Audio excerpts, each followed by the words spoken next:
మనము తన ఎదుట పరిశుద్ధులమును నిర్దోషులమై ఉండవాలని. కాబట్టి దేవుడు జగత్తు పునాది వేయబడక మునిపే మనను ఏర్పాటు చేసుకోవడంలో రెండవ ఉద్దేశం ఏమిటనగా, రక్షింపబడిన తదుపరి పరిశుద్ధ జీవితాన్ని జీవించాలి అనేది దేవుని యొక్క సంకల్పం. నా ప్రియ తమ్ముళ్ళు, నా ప్రియ చెల్లెండ్రు, నా ప్రియులరా, రక్షింపబడిన నా ప్రియులరా, మన యొక్క జీవితాల్లో పరిశుద్ధతను దేవుడు కోరుకుంటున్నాడు. ఎందుచేతనగా నేను పరిశుద్ధుడను, మన ప్రభువు పరిశుద్ధుడు. Is a Holi God. పరిశుద్ధుడైన దేవుడు మనల్ని కూడా పరిశుద్ధులుగా ఉండాలని ఆయన కోరుతూ ఉన్నాడు. ఒక మాట నేను చెప్పి ముందుకు వెళ్తాను. పరిశుద్ధుడైన దేవుడు పరిశుద్ధత కలిగి ఉండడం ఆ దేవునికే చెల్లింది. రక్షింపబడిన తన బిడ్డలు పరిశుద్ధంగా జీవించాలని ఆయన సెలవిస్తున్నాడు. ప్రియులారా, ఈ పరిశుద్ధమైన జీవితం జీవించడం చాలా కష్టమా అండి? ఎందుచేతనగా ఈ లోకంలో మనం జీవిస్తున్నాం. నేత్రాశ, జీవపు డంబం, శరీర ఇచ్ఛ మనను పవిత్రులుగా లేక పరిశుద్ధులుగా జీవించడానికి ఆస్కారం లేకుండా చేస్తూ ఉంది. అందుకనే పౌలు గారంతటి వాడు గొప్ప కేక వేశాడు, అయ్యో నేనెంత దౌర్భాగ్యుడను, ఇట్టి మరణమునకు లోనుగు శరీరము నుండి నన్ను ఎవడు తప్పించునో, హూ కెన్ డెలివర్ మీ? నేను ఏది చేయాలనుకుంటున్నానో అది చేయలేకపోతున్నాను, ఏది చేయకూడదు అనుకుంటున్నానో అది చేస్తూ ఉన్నాను. కారణం ఏమిటనగా పాప మరణ నియమాలు నన్ను ఏలుబడి చేస్తూ ఉన్నాయి. అనేక పర్యాయాలు ఇది చూడకూడదు అంటాం, అది చూస్తాము. ఏదో తప్పుడు ఆలోచన, ఇది ఆలోచించకూడదు అనుకుంటాం, అది ఆలోచిస్తాము. ఇది మాట్లాడకూడదు అనుకుంటాం, అది మాట్లాడతాము. మన యొక్క జీవితాలలో ఈ పాప పంకిలమైన ఈ లోకంలో ఏదో రీతిగా ఈ పరిశుద్ధత నుండి మనం దూరం చేయడానికి సాతానుడు ప్రయత్నిస్తూ ఉంటాడు. నా ప్రియ యవన బిడ్డలారా, నా ప్రియులరా, నేను మనవి చేస్తున్నాను, మనం పరిశుద్ధులుగా ఉంటకు దేవుడు మనను ఏర్పాటు చేసుకున్నాడు. నెంబర్ 2, నెంబర్ 3, మూడవది ఏమిటి అనగా, మీరు ఫలించుటకును మీ ఫలములు నిలిచుటకును నేను మిమ్మల్ని ఏర్పరచుకొని నియమించితిని. దయచేసి మనం అర్థం చేసుకోవాలి.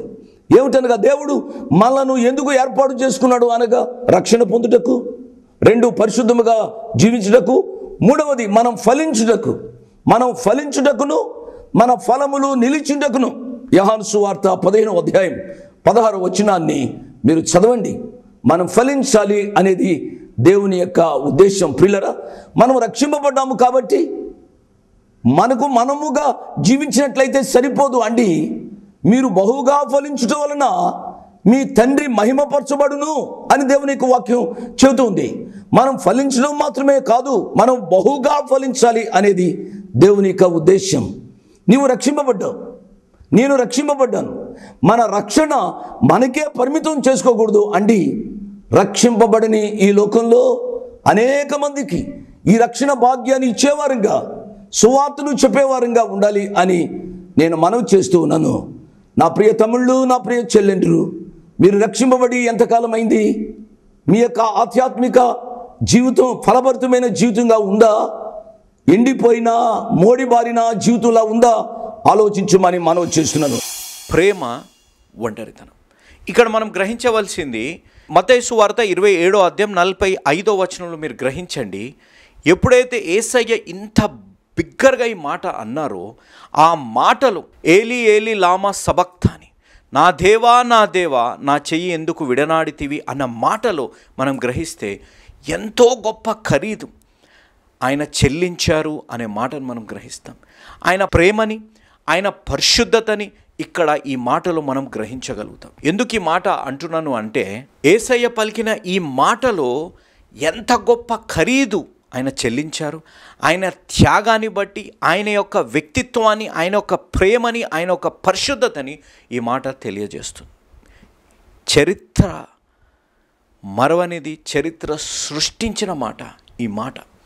చాలామంది క్రైస్తవేతరులు కానీ అవిశ్వాసులు కానీ అనుకునేది ఆయనే కాపాడుకోలేకపోయాడు అనే మాట. కానీ ఈ మాట ఎందుకు అన్నారు అనంటే, ఆయన చేసిన వాగ్దానం ఏంటిది? నిన్ను విడువను, నిన్ను ఎడబాయను కదా.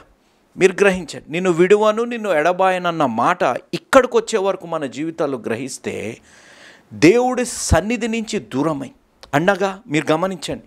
ఈ మత్తయి సువార్త 27వ అధ్యాయంలో 45వ వచనం వరకు మీరు గ్రహిస్తే 12 గంటల నుంచి సుమారుగా 3 గంటల వరకు చీకటి కమ్మేసింది.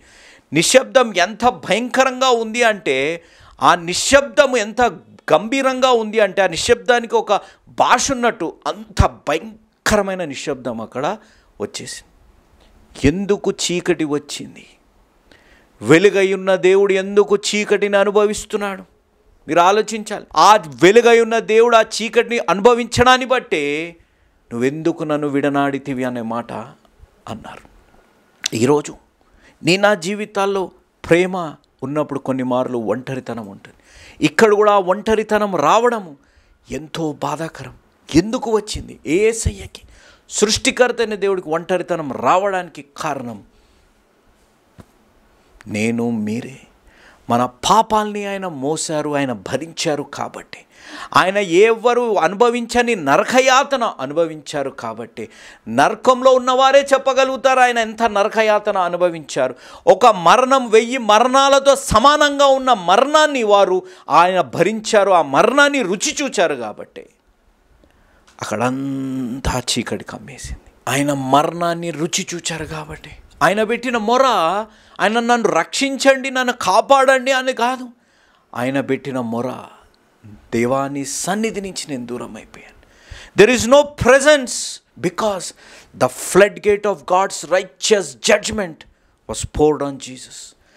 క్రీస్తుపై దేవుని యొక్క నీతిగల తీర్పు, ఆ పాపాన్ని బట్టిన నీతిగల తీర్పు ఒక ఫ్లడ్ గేట్ ఓపెన్ చేసి ఆయనపై కుమ్మరింపబడింది కాబట్టి, దేవుడి సన్నిధి నుంచి దూరం అయ్యారు కాబట్టి, నిన్ను బట్టి నన్ను బట్టి అందుకే ఈ మాట అనాల్సి వచ్చింది. ఎందుకు దేవుడు ఇంతగా మన కొరకు భరించారు? దేవుడు లోకాన్ని ఎంతగానో ప్రేమించారు కాబట్టి ఆ ఒంటరితనాన్ని అనుభవించారు.